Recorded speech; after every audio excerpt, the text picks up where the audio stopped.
দেখেছেন দুনিয়া কত নির্মম। আপনি 10 জনের কাছে সাহায্য চাবেন, একজন করতে পারে, আর পরামর্শ একজনের কাছে চাইবেন, 10 জন দিবে। কি নির্মম!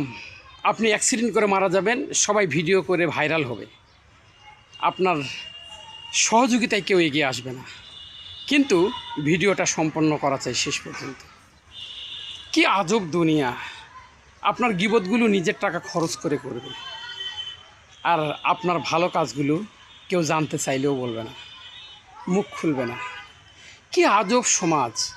আপনাকে ধ্বংস করতে 100 টাকা খরচ করবে, আপনার উপকারে আপনার একটা জ্বরের ট্যাবলেট 5 টাকা দিয়ে কিনে এনে দেবে না।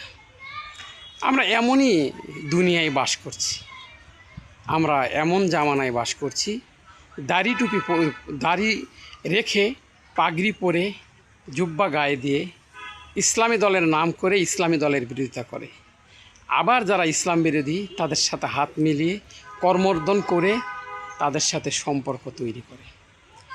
আজব দেশ না? যে দেশে ইচ্ছে করে সংকট তৈরি করা হয় মানুষকে ঠকানোর জন্য, কিন্তু ইস্তিহার এবং অঙ্গীকার করে আসে মানুষের উপকার করার জন্য। মানুষ ইচ্ছা করলে মৃত্যু থেকে বাঁচতে পারবে না, কিন্তু মৃত্যু থেকে বাঁচার জন্য সর্বোচ্চ চেষ্টা করে। কিন্তু মানুষ জাহান্নাম থেকে ইচ্ছা করলেই বাঁচতে পারবে, এটা চেষ্টা করে না। কি আজব দেশ না? যে দেশে পিতামাতাদেরকে ভরণ পোষণ দিতে গেলে অনেক কারণ বের হয়, কলিজা শুকে যায়। শ্বশুর শাশুড়িকে ডেকে এনে আদর করে বলে, মা আপনি কি খাবেন বলেন, আপনার কি শখ? না বাবা আমি খেতে পারবো না। না, কিছু তো খেতেই হবে। তারই মধ্যে মা ফোন দিয়ে ছেলেকে যখন বলে, বাবা আমার ঔষধ নেই, তখন ছেলে উত্তর দেয়, আমার কাছে টাকা আছে, মাসের শেষের দিকে টাকা থাকে, আপনাদের টাকা চাওয়ার সময়ও থাকে না। কি আজব দেশ না?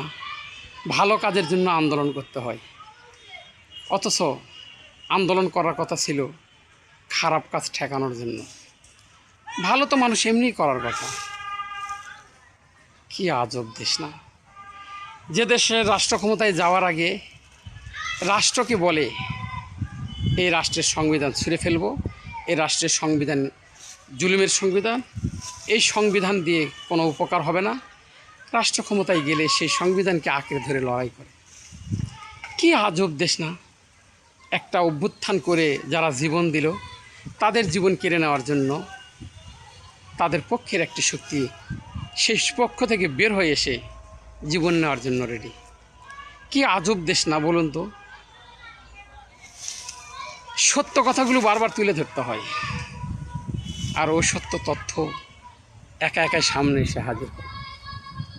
দাড়ি রেখে টুপি রেখে কি সুন্দর অপপ্রচার, মিথ্যা অপবাদ। একটু ভাইরাল হওয়ার জন্য, নিজের দলকে জিতানোর জন্য মিথ্যা অপবাদ দিতে কোনো কর্ণপাত করে না। ইসলামী দলের বিরোধিতা করতে কর্ণপাত করে না, আবার আলেম ওলামাদেরকে মুনাফিক বলতেও দ্বিধাবোধ করে না। কিন্তু তাদের যে অপকর্মগুলো আছে, তাদের দলের যে অপকর্মগুলো আছে, এগুলোর জন্য একটা বারও মুখ খোলে না। ন্যায় বিচারক মহান আল্লাহ, তিনি বলেছেন, তোমাদের প্রত্যাবর্তন তো আমার কাছেই, ফিরে এসে জাদু, আমি তোমাদেরকে দেখাবো, আমি তোমাদেরকে অনেক কিছু শেখাবো, আবার এমন কিছু তোমাদেরকে বুঝাবো, আল্লাহুম্মা যাবুন আজি, আসো শাস্তির আওতায়, তখন বুঝবে কত ধানে কত চাল। তাই নিজের বিবেককে প্রশ্ন করে নিজের বিবেকের দ্বারা পরিচালিত হন। নিজের বিবেক দিয়ে যখন পরিচালিত করবেন, নিজেকে যখন নিজের বিবেক দিয়ে পরিচালিত করবেন, তখন সত্য চিনবেন, আল্লাহকে চিনবেন, রাসূলকে চিনবেন, কোরআনকে চিনবেন, ন্যায়কে চিনবেন, সৎ কাজকে চিনবেন, অসৎ কাজকে চিনবেন। তখন আর বলে দিতে হবে না। তাই সকলেই একটু সচেতন হন। সকলে ভালো থাকুন, সুস্থ থাকুন। আসসালামু আলাইকুম ওয়া রাহমাতুল্লাহ।